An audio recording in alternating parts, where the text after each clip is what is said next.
In the landscape of economics, understanding market structures is crucial to deciphering price determination.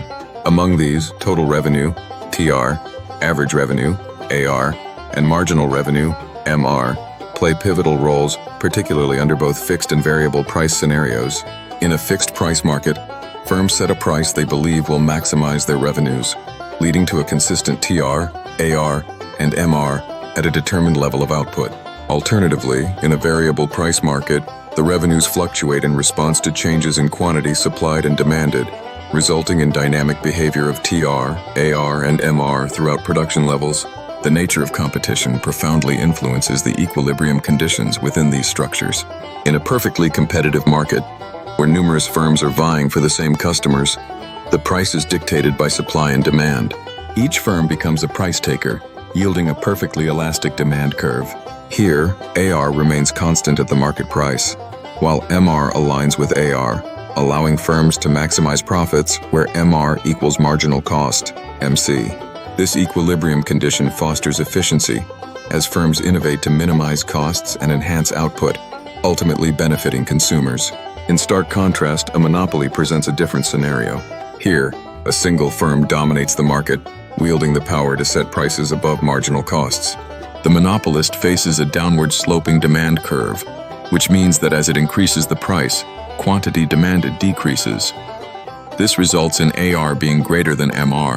The monopolist must reduce the price to sell additional units. The equilibrium condition for a monopoly emerges where MR equals MC, yet the output is less than in perfect competition. This inefficiency can lead to a deadweight loss, illustrating the market's failure to achieve optimal allocation of resources. Both market structures exhibit distinct pricing strategies and equilibrium conditions, influenced by the ability of firms to set prices and their corresponding market power. Understanding these elements not only clarifies how profits are generated, but also enhances comprehension of economic welfare implications. As economists seek to refine these models, the dialogue between theoretical frameworks and real-world applications continues to evolve, shedding light on complex market dynamics and consumer consequences.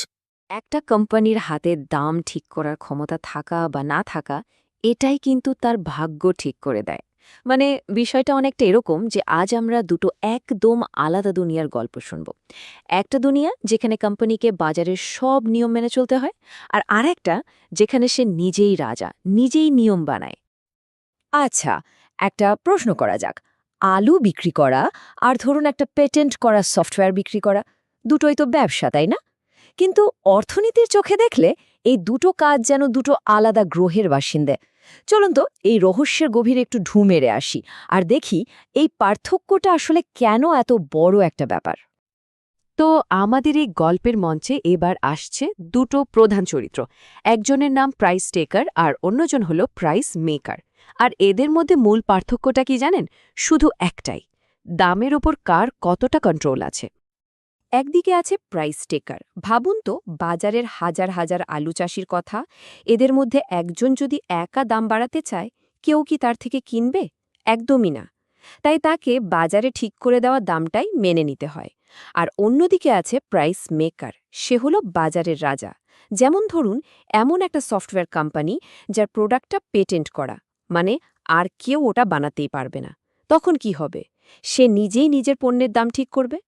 চলুন, সবার আগে আমরা সেই দুনিয়াটায় ঢুকে পড়ি যেখানে বাজারই সব, মানে বাজার যা বলবে সেটাই ফাইনাল। এটাই হলো প্রাইস টেকারের জগৎ, যেখানে দাম একদম স্থির, এক চুলও নড়চড় করার উপায় নেই। আবারও ফেরা যাক সেই আলুর বাজারের উদাহরণে। ভাবুন, হাজার হাজার বিক্রেতা, আর সবার কাছে একদম একই রকম আলু। এখন কোনো একজন বিক্রেতা যদি ভাবে আমি ১ টাকা দাম বাড়িয়ে বিক্রি করব, তাহলে কি হবে? ক্রেতারা সোজা তার পাশের দোকান থেকে কিনে নেবে, সিম্পল। তাই তার সামনে খোলা রাস্তা একটাই, বাজার যে দাম ঠিক করে দিয়েছে সেটাই চুপচাপ মেনে নেয়া। এই বাজারের নিয়মটা কিন্তু খুবই সহজ। ধরুন, প্রতিটা আলু বিক্রি করে চাষি ঠিক একই দাম পাচ্ছে, ধরা যাক ১০ টাকা। তাহলে তার গড় আয় বা অ্যাভারেজ রেভিনিউ বা AR কত? ১০ টাকা। আর প্রতিটা এক্সট্রা আলু বিক্রি করে তার আয় বা মার্জিনাল রেভিনিউ বা MR কত? সেটাও ১০ টাকা। দুটোই যেহেতু সমান, তাই এই গ্রাফে আয়ের রেখাটা দেখুন, একদম সোজা, মাটির সমান্তরাল একটা লাইন। আর এর ফলে কি হচ্ছে? মোট আয়ের হিসাবটাও একদম জলের মতো সোজা। একটা আলু বেচলে আয় 10 টাকা, দুটো বেচলে 20, তিনটে বেচলে 30। ব্যাপারটা অনেকটা সিঁড়ি দিয়ে ওপরে ওঠার মতো, তাই না? প্রত্যেকটা ধাপে সমানভাবে আয় বাড়ছে। আর ঠিক এই কারণেই মোট আয়ের রেখাটা মানে টোটাল রেভিনিউ কার্ভ দেখুন কেমন সরলভাবে ওপরের দিকে উঠে গেছে। তাহলে এক কথায় বলতে গেলে প্রাইস টেকারের দুনিয়াটা বেশ সরল আর গোছানো, আয়ের রেখাগুলো একদম সোজা, প্রেডিক্টেবল। কিন্তু এবার আমরা এমন এক দুনিয়ায় ঢুকতে চলেছি যেখানে নিয়মকানুনগুলো অনেক বেশি পেঁচানো আর জটিল। তো চলুন এবার খেলার নিয়মটা পুরো 180 ডিগ্রি ঘুরিয়ে দেওয়া যাক। আমরা এখন ঢুকছি প্রাইস মেকারের জগতে। এখানে বিক্রেতা শুধু পণ্য বিক্রি করে না, সে নিজেই দামটা ঠিক করে দেয়। আর এখানেই হলো আসল চ্যালেঞ্জটা। ধরুন একটা সফটওয়্যার কোম্পানি 100 টাকা দামে 10টা কপি বিক্রি করছে। এখন তারা যদি 11 নম্বর কপিটাও বিক্রি করতে চায়, তাহলে হয়তো দামটা কমিয়ে 95 টাকা করতে হবে। কিন্তু মজাটা হলো এই যে 95 টাকা দাম, এটা শুধু ওই নতুন 11 নম্বর কপির জন্য না, আগের 10টা কপির দামও 95 টাকা হয়ে যাবে। আর এটাই হলো একজন মনোপলিস্টের সবচেয়ে বড় চিন্তার কারণ। এখন প্রশ্ন হলো এই এমআর রেখাটা এত তাড়াতাড়ি নিচে নামছে কেন? চলুন আগের উদাহরণেই ফিরে যাই। 11 নম্বর সফটওয়্যারটা 95 টাকায় বিক্রি করে কোম্পানি আয় করল 95 টাকা। কিন্তু যে 10টা কপি 100 টাকায় বিক্রি করা যেত, সেগুলোও তো এখন 95 টাকাতেই বিক্রি করতে হচ্ছে। তার মানে প্রতিটা কপিতে 5 টাকা করে মোট 50 টাকার একটা লস হলো, তাই না? তাহলে ওই এক্সট্রা একটা ইউনিট বিক্রি করে কোম্পানির আসল আয় কত হলো? 95 বিয়োগ 50 মানে মাত্র 45 টাকা। এটাই হলো প্রান্তিক আয় বা এমআর, যা গড় আয় 95 টাকার থেকে অনেক অনেক কম। আর ঠিক এই কারণে মোট আয়ের রেখাটা এমন একটা অদ্ভুত উল্টো ইউ শেপের হয়ে যায়। মানে প্রথম দিকে দাম কমিয়ে বিক্রি বাড়ালে মোট আয় বাড়তে থাকে। কিন্তু একটা পয়েন্টের পর দাম কমানোর ফলে যে ক্ষতিটা হয় সেটা নতুন বিক্রির লাভকেও ছাড়িয়ে যায়। আর ঠিক তখন থেকেই মোট আয় আবার কমতে শুরু করে। তাহলে প্রশ্ন হলো একজন প্রাইস মেকার কোথায় গিয়ে তার বিক্রি থামাবে? উত্তরটা সহজ, ঠিক সেই পয়েন্টে যেখানে তার মোট আয় সবচেয়ে বেশি। আর এই গ্রাফটা দেখুন, খুব পরিষ্কারভাবে দেখাচ্ছে যে মোট আয় ঠিক তখনই ম্যাক্সিমাম হয় যখন একটা এক্সট্রা ইউনিট বিক্রি করে আর নতুন কোনো আয় হয় না। মানে যখন প্রান্তিক আয় বা এমআর একদম শূন্য হয়ে যায়। এর পরেও যদি বিক্রি বাড়ানো হয় তাহলে লাভ তো হবেই না, উল্টে লস শুরু হয়ে যাবে। আচ্ছা, অনেক তো আলাদা আলাদা করে দেখা হলো। এবার চলুন এই দুটো দুনিয়াকে পাশাপাশি এনে দেখি, তাহলে পার্থক্যটা আরও পরিষ্কার হয়ে যাবে। দেখুন, পাশাপাশি রাখলে পার্থক্যটা একদম দিনের আলোর মতো পরিষ্কার, তাই না? একদিকে প্রাইস টেকারের সেই সহজ সরল প্রেডিক্টেবল দুনিয়া, আর অন্যদিকে প্রাইস মেকারের জটিল স্ট্র্যাটেজিক জগৎ। আর এই দুটো দুনিয়ার মধ্যে এত বড় ফারাক তৈরি করেছে শুধু একটাই জিনিস, আর সেটা হলো দাম ঠিক করার ক্ষমতা। কিন্তু এতক্ষণ ধরে যে আমরা এত রেখা, এত গ্রাফ নিয়ে কথা বললাম, এগুলোর আসল মানেটা কি? কেন এগুলো নিয়ে এত মাথা ঘামানো? আজকের পুরো আলোচনা থেকে কয়েকটা জরুরি জিনিস মাথায় রাখলে চলবে। প্রথমত, একটা কোম্পানির হাতে দাম কন্ট্রোল করার ক্ষমতা আছে কি নেই তার উপরই নির্ভর করে তার আয়ের রেখার শেপ কেমন হবে। দ্বিতীয়ত, প্রাইস টেকারের জন্য জীবনটা খুব সিম্পল, দাম, গড় আয় আর প্রান্তিক আয় তিনটের সমান। তৃতীয়ত, প্রাইস মেকারের ক্ষেত্রে প্রান্তিক আয়টা সবসময় গড় আয় থেকে কম হবে। আর সবশেষে ওই যে মোট আয়ের উল্টো ইউ শেপের রেখাটা, ওটাই কিন্তু বলে দেয় যে ঠিক কোন পয়েন্টে গিয়ে বিক্রি থামালে আয়টা ম্যাক্সিমাম হবে। আর ভাববেন না যে এই সব থিওরি শুধু বইয়ের পাতাতেই আছে। আমাদের বাস্তব জীবনেও এর অনেক উদাহরণ রয়েছে। যেমন ধরুন রেলওয়ের কথা। যেহেতু এর কোনো বিকল্প নেই, তাই তারা নিজেদের মতো করে ভাড়া ঠিক করতে পারে। এরাই হলো আসল জীবনের প্রাইস মেকার। সবশেষে একটা প্রশ্ন কিন্তু থেকেই যায়, প্রাইস মেকারের দুনিয়াটা ব্যবসার জন্য যে খুবই লাভজনক তাতে কোনো সন্দেহ নেই, কিন্তু আমরা যারা গ্রাহক তাদের জন্য কোনটা ভালো? যেখানে অনেক প্রতিযোগিতা আছে সেই বাজার, নাকি যেখানে একজনেরই রাজত্ব সেই বাজার? উত্তরটা হয়তো খুব সহজ মনে হতে পারে, কিন্তু এর প্রভাব কিন্তু আমাদের প্রতিদিনের জীবনে অনেক। এই প্রশ্নটাই ভাবার জন্য রেখে গেলাম। Understanding the various forms of markets is essential for grasping economic dynamics. Perfect competition represents a market structure characterized by a large number of buyers and sellers, where no single entity can influence prices. In India, agriculture markets often reflect perfect competition, where countless farmers sell identical products, ensuring that prices are determined by supply and demand. Monopoly illustrates the opposite scenario, where a single firm dominates the market, having the power to set prices without competition. An example in the Indian context is the state-owned enterprises in sectors like railways or electricity distribution, where a single supplier controls a significant portion of the market, often leading to inefficiencies and high costs for consumers. Natural monopoly occurs in industries where the cost of production is minimized when only one firm supplies the market.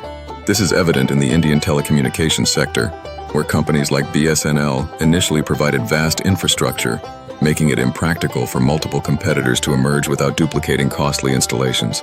Monopolistic competition features a market where many companies sell products that are similar but not identical. Indian restaurants exemplify this form, as each offers unique dishes and ambiance while still competing in the broader food industry.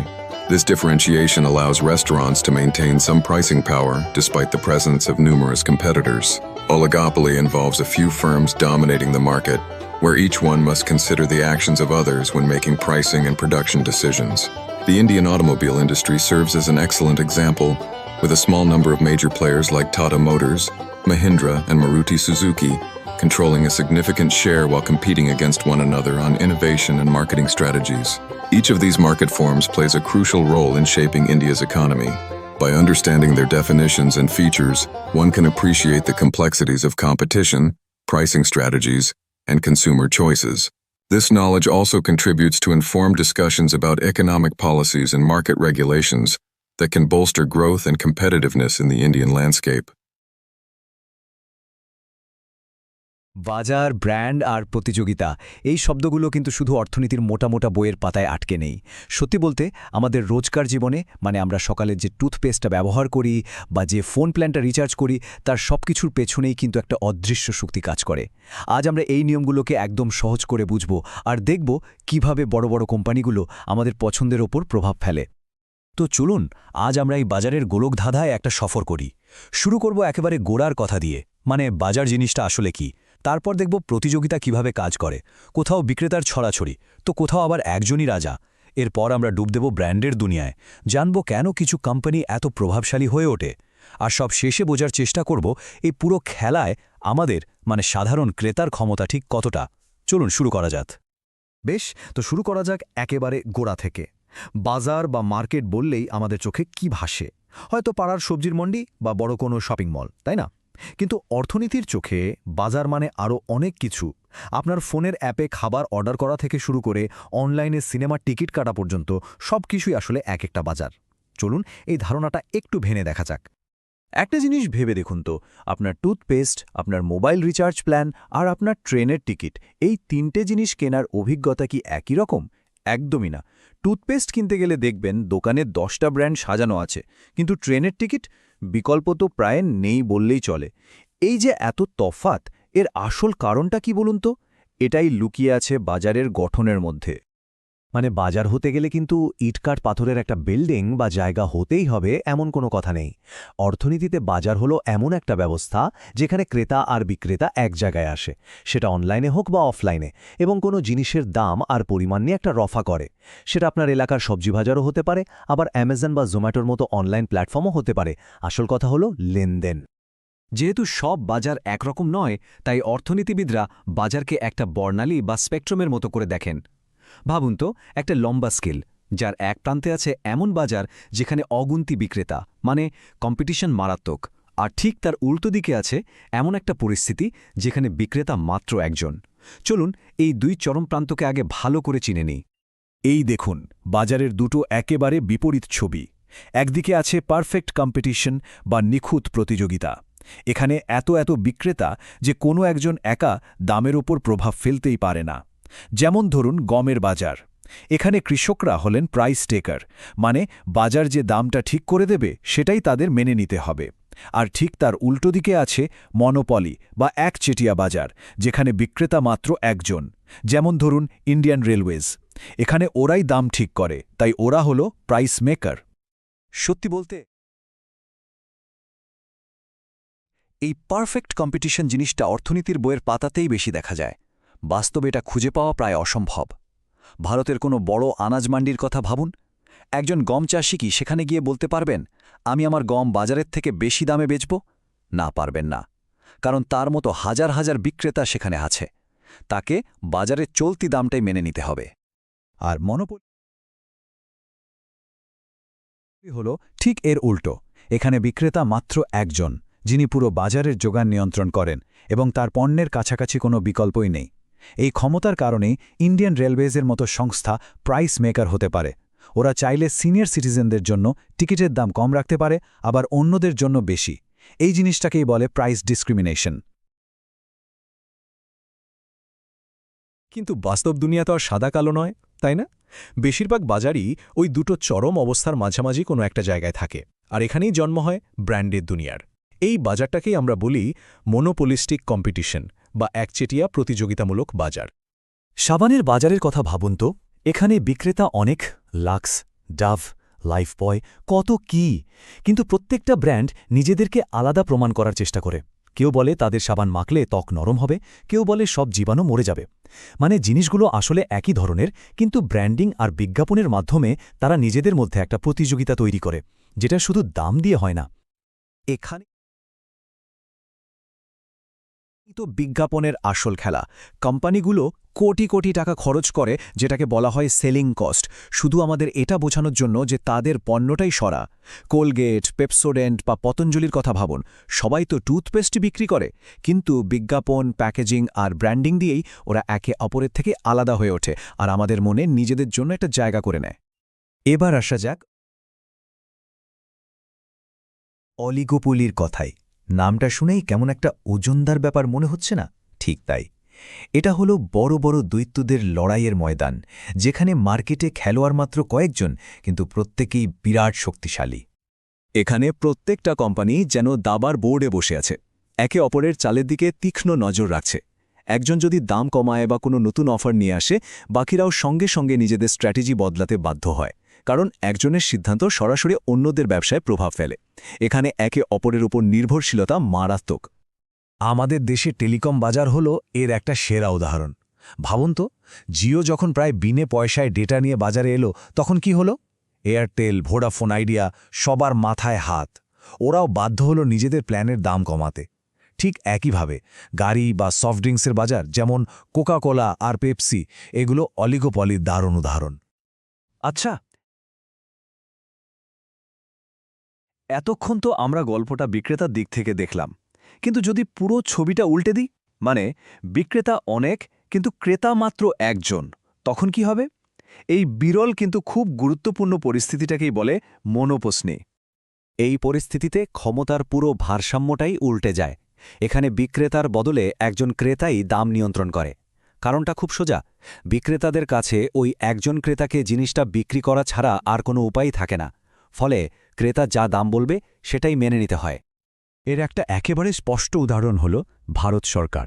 যখন বিভিন্ন company থেকে fighter jet বা বিশেষ ধরনের প্রতিরক্ষা সরঞ্জাম কেনা হয়, তখন ক্রেতাকে শুধুমাত্র ভারত সরকার। এখানে সরকারই ঠিক করে সে কত দামে জিনিসটা কিনবে। একইভাবে মারুতি যখন কোনো নির্দিষ্ট গাড়ির পার্টসের একমাত্র ক্রেতা হয়, সেটাও মনোপলির একটা উদাহরণ।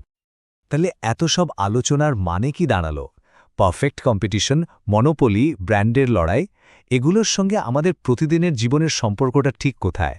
চলুন এবার সবটা একসাথে জুড়ে দেখা যাক কেন এই বিষয়গুলো জানাটা আমাদের জন্য এত জরুরি। আসল কথাটা হলো, বাজারের গঠনই ঠিক করে দেয় একজন ক্রেতার হাতে কতটা ক্ষমতা থাকবে। এই যে দেখুন, যেখানে প্রতিযোগিতা যত বেশি, মানে পারফেক্ট কম্পিটিশন, সেখানে আমাদের অর্থাৎ ক্রেতার ক্ষমতাও তত বেশি। আর যেখানে প্রতিযোগিতা কম, যেমন মনোপলিতে, আমাদের পছন্দ করার ক্ষমতা আর দামের ওপর প্রভাব দুটোই একদম কমে যায়। তো পরের বার কিছু কেনার আগে যখন দেখবেন 10টা ব্র্যান্ড আপনার মনোযোগ কাড়ার চেষ্টা করছে, বা ট্রেনের টিকিট কাটার সময় একটাই অপশন পাচ্ছেন, তখন কিন্তু আপনি এর পেছনের কারণটা জানবেন। এই কাঠামোগুলো বোঝা আমাদের সেই শক্তিগুলোকে চিনতে সাহায্য করে, যা প্রতিদিন আমাদের দেওয়া দাম, আমরা যে কোয়ালিটির জিনিস পাই এবং আমাদের কাছে থাকা অপশনগুলোকে নিয়ন্ত্রণ করে। এবার একটা ছোট্ট কাজ, এই ধারণাগুলো মাথায় রেখে একবার ভাবুন তো, শেষ যে কয়েকটা জিনিস কিনেছেন সেগুলোর পেছনে কোন বাজারের শক্তি কাজ করছিল? আপনার মোবাইল প্ল্যান, সকালের কফি বা নতুন কেনা জুতোটা? একটু ভাবুন, দেখবেন কেনাকাটার পুরো দুনিয়াটাই অন্যরকম লাগবে।